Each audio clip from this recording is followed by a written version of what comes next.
बच्चों मैंने उस दिन बताया था प्रकाश के अपवर्तन के बारे में। ठीक, तो प्रकाश के अपवर्तन के नियम बता दिए।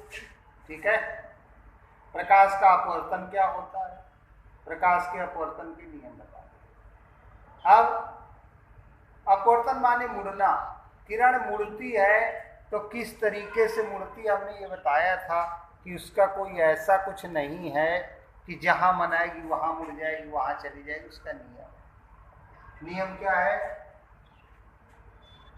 अपवर्तन के दो नियम बताए थे। और एक चीज है कि जो किरणें, तो जब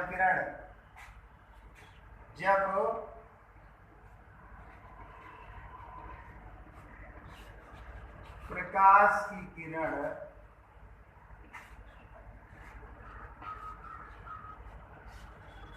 विरल माध्यम से सघन माध्यम में जाती है,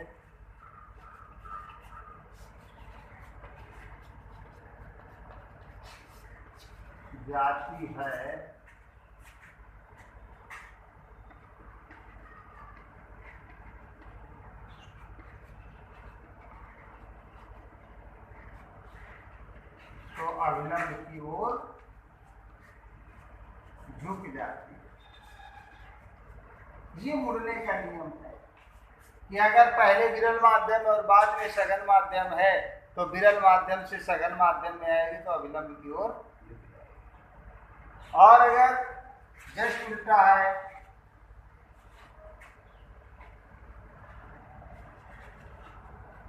जब प्रकाश की किरण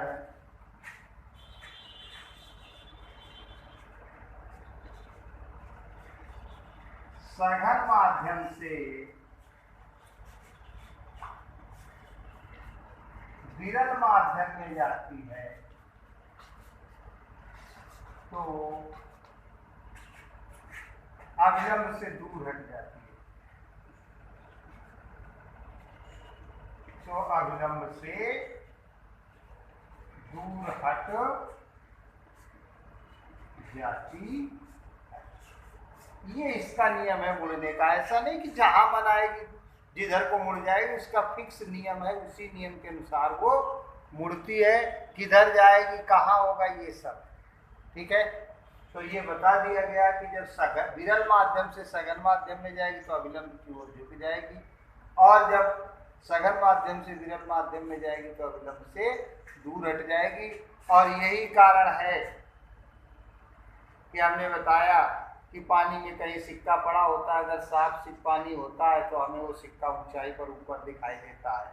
पेंसिल को अगर हम पानी में डुबा देते तो तिरछी नजर आती। ये किस घटना के कारण है, प्रकाश के अपवर्तन की घटना के कारण है, ये हमने आपको बताया है। अब अगर वही पानी साफ है लेकिन ज्यादा उसका घनत्व है, ज्यादा सघन है, तो वो क्या होगा, ज्यादा उथला दिखाई देगा। ठीक है, सिक्का ज्यादा ऊपर दिखाई देगा और हवा, पानी ज्यादा हल्का है हवा की अपेक्षा, जितने घनत्व अधिक होगा उतने उसको मोड़ने की क्षमता उसमें ज्यादा पाई जाती है। जैसे पानी एक थोड़ा हल्का पानी हो, एक गाढ़ा पानी हो, तो गाढ़े पानी में जब आप पेंसिल डुबोएंगे तो ज्यादा मुड़ी हुई नजर आएगी, और जो हल्के वाले में कम मुड़ी हुई नजर आएगी। क्यों? क्योंकि घनत्व की वजह से, इसकी वजह से, घनत्व की वजह से ऐसा होता है। तो ये तो आपके प्रकाश के अपवर्तन। अब यहाँ पर इतनी ही चीजें, पूर्ण आंतरिक परावर्तन, और एक चीज है बस, इसके बाद फिर लेंस, जो परावर्तन की घटना होती थी हमारी,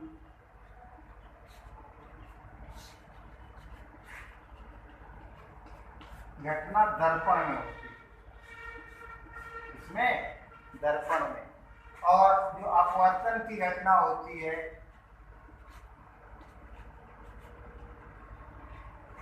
वो लेंस में होती है, इसमें लेंस में। अब हमको आपको लेंस बताना है, या लेंस के बारे में इसने दिया है, तो इसलिए पहले लेंस के बताने से पहले उन्होंने अपवर्तन की बात की, या पहले हम अपवर्तन समझ लें। अब लेंस क्या है, लेंस जैसे आपके दर्पण थे, अवतल दर्पण और उत्तल दर्पण, वैसे इसी में है जिस तरीके से इसमें हमारे थे समतल दर्पण और दूसरा था गोलीय दर्पण। समतल दर्पण में जो अपने घरों में शीशा देखते हैं वही आपका होता है घरों वाला। गोलीय दर्पण में उत्तल और अवतल दर्पण, एक उत्तल दर्पण था और एक अवतल दर्पण था। इन दोनों के बारे में हमने पढ़ा था। इसी तरह से आपका लेंस में भी है। अगर आपका उत्तल लेंस और अवतल लेंस है तब तो अलग बात है। बाकी अगर कोई प्लेन तल है तो क्या होगा, उसमें आपकी केवल अपवर्तन की घटना होगी और वो उसी नियम के अनुसार केवल मुड़ जाएगी, ठीक। और कुछ उसमें नहीं। जैसे मान लीजिए कांच है, आगे कांच का कोई है, आर पार दिखने वाली चीज, तो उसके इस तरफ और उस तरफ में कैसे सीधी किरण जाएगी, तो किस तरह से मुड़ कर हो जाएगी। थोड़ी देर और बता देंगे। अब लेंस में आपके दो लेंस सही है, उत्तल लेंस और अवतल लेंस। तो उत्तल लेंस किसको कहते हैं?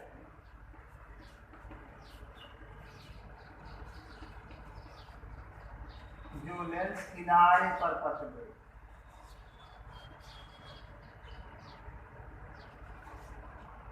वह बीच में मोटे होते हैं,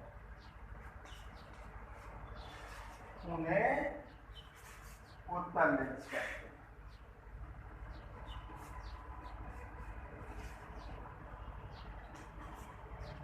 ठीक। इसके बाद है अवतल। अब इसमें ये वाला चित्र है आपका, ये ठीक। अब अवतल लेंस जो लेंस किनारे पर मोटे वह बीच में पतले होते हैं, उन्हें हम क्या कहते हैं? अवतल लेंस कहते हैं। अवतल लेंस कहते हैं। अब ये बात हो गई, ये वाले इस तरह से ये अवतल लेंस।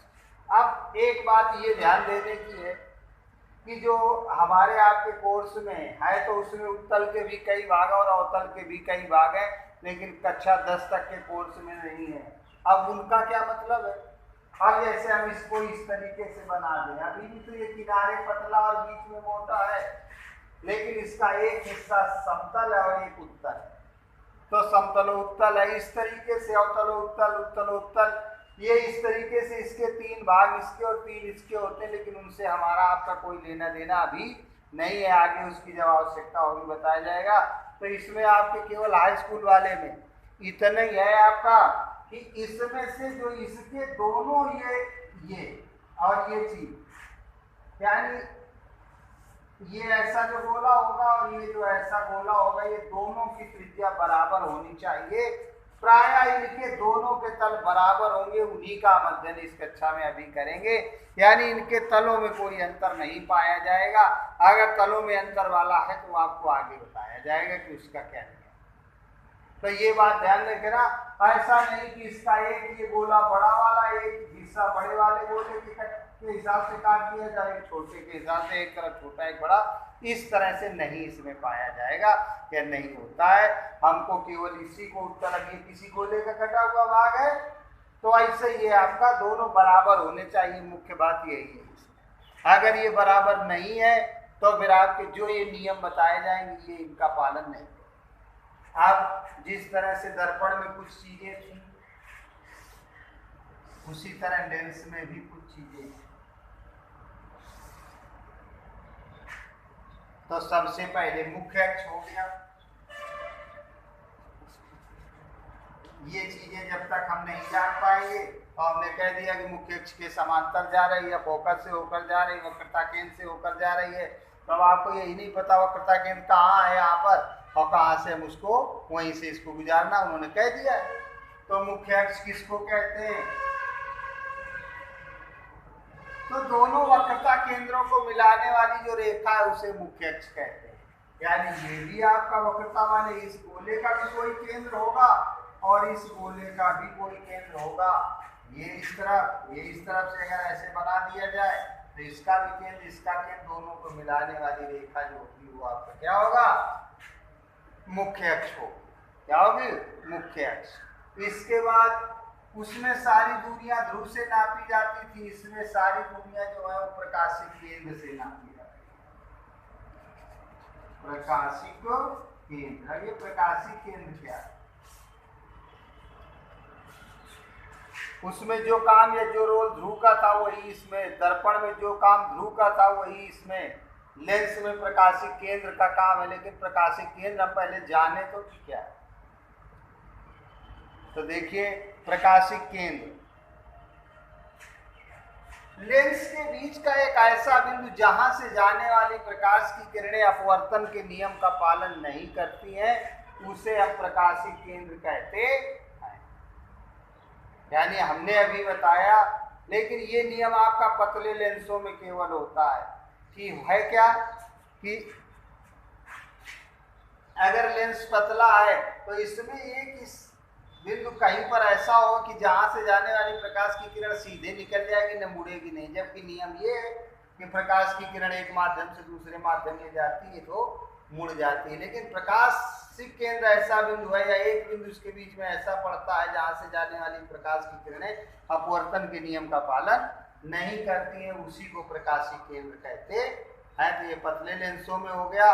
मोटे लेंसों में क्या है? आने वाली प्रकाश की किरण,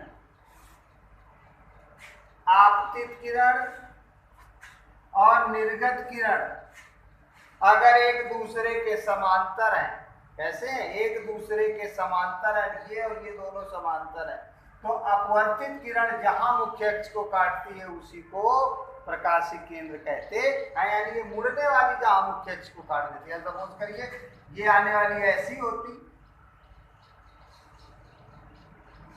और ये फिर समांतर है, तो उसमें नियम यही है कि आपतित किरण और निर्गत किरण आने वाली और निकलने वाली दोनों एक दूसरे के समांतर हो, तो जो बीच में इसके अंदर मुड़ेगी, अभी हमने बताया कि नहीं मुड़ती है पतले में, लेकिन मोटे में अगर है तो मुड़ तो रही है, लेकिन क्या करेगी?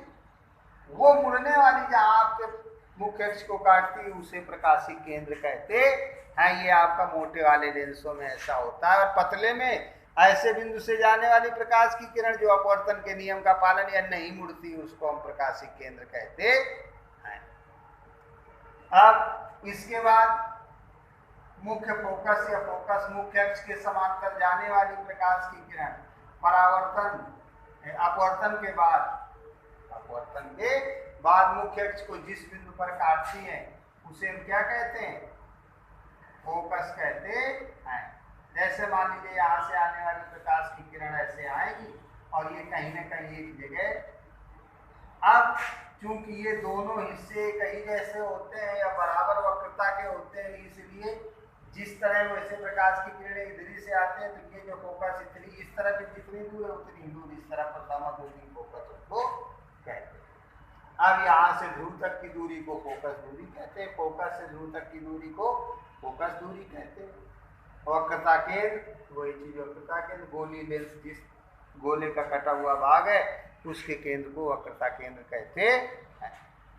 तो ये इस तरीके से लेंस से संबंधित जो परिभाषाएं उनको आप पढ़ लेंगे और इतना हमने बता दिया है। इन चीज़ों को पहले देख लेंगे और कल इसके आगे जिस तरीके से अवतल दर्पण, ठीक है, कि 6 शर्तें थीं, यानी अलग अलग उसको रखने पर वो अलग अलग चित्र बनाता था, उसी तरह लेंस में भी उत्तल लेंस में अलग अलग चित्र बनता है, अलग अलग तरह का बनता है, जबकि अवतल लेंस में एक ही जैसा चित्र बनता है। यानी कहने का मतलब ये है कि अवतल दर्पण और उत्तल लेंस की शर्तें एक जैसी हैं, ठीक है। अवतल दर्पण और उत्तल लेंस और उत्तल दर्पण और अवतल लेंस की शर्तें एक है, ठीक है, एक ही एक है, बस इतना सा इसमें है, उसकी जैसे 6 थी तो इसकी भी 6 है।